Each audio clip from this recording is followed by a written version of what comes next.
महानगर सांबादिक संघ पक्षर कटक नुआ बजार मार्केट कम्प्लेक्स परिसर में जातीय प्रेस दिवस पालित। ଏହି ଅବସରରେ ଗଣତନ୍ତ୍ର ସୁରକ୍ଷାରେ ଗଣମାଧ୍ୟମର ଭୂମିକା ଶୀର୍ଷକ ଆଲୋଚନା ଚକ୍ର ଅନୁଷ୍ଠିତ ହୋଇଥିଲା। ଏଥିରେ Kalinga TV Cuttack zonal head Bibhutibhushan ସାହୁଙ୍କୁ ମହାନଗର ସାମ୍ବାଦିକ ଗୌରବ ସମ୍ମାନରେ ସମ୍ମାନିତ କରାଯାଇଥିଲା। ବାତ୍ୟା ଦାନା ବେଳେ ବୃଦ୍ଧାଙ୍କୁ ନିଜ ପିଠିରେ ଆଶ୍ରୟସ୍ଥଳକୁ ବୋହି ଆଣିଥିବା ଆଶାକର୍ମୀ ଶିବାନୀ ମଣ୍ଡଳ ଓ ଶବଦାହକ ତଥା ଅସହାୟ ରୋଗୀଙ୍କୁ ସାହାଯ୍ୟ କରୁଥିବା ସମାଜସେବୀ ଅଭିମନ୍ୟୁ ଦାସଙ୍କୁ ମଧ୍ୟ ସମ୍ବର୍ଦ୍ଧିତ କରାଯାଇଥିଲା।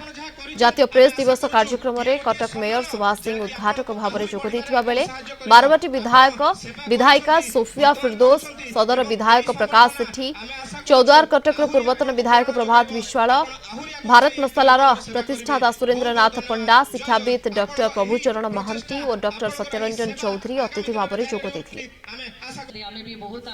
मुख्य अतिथि भाव कटक मेयर सुभाष सिंह एवं 3 जन विधायक इंजीनियर सोफिया फिरदोस, विधायक सौभिक विश्वाल एवं सदर विधायक इंजीनियर प्रकाश सेठी एवं बहु शिक्षाविद एवं प्रमेयर न्यूज हेड कटक मानस पंडा मुख्य वक्ता भाव जोग देथिले। सांबादिक दिवस रे आमे बहु सांबादिक बंधु को संबर्धना देइथिलु एवं समाज सेवा क्षेत्र रे उल्लेखनीय अवदान थिबा किछि व्यक्ति विशेष को संबर्धित करथिलु।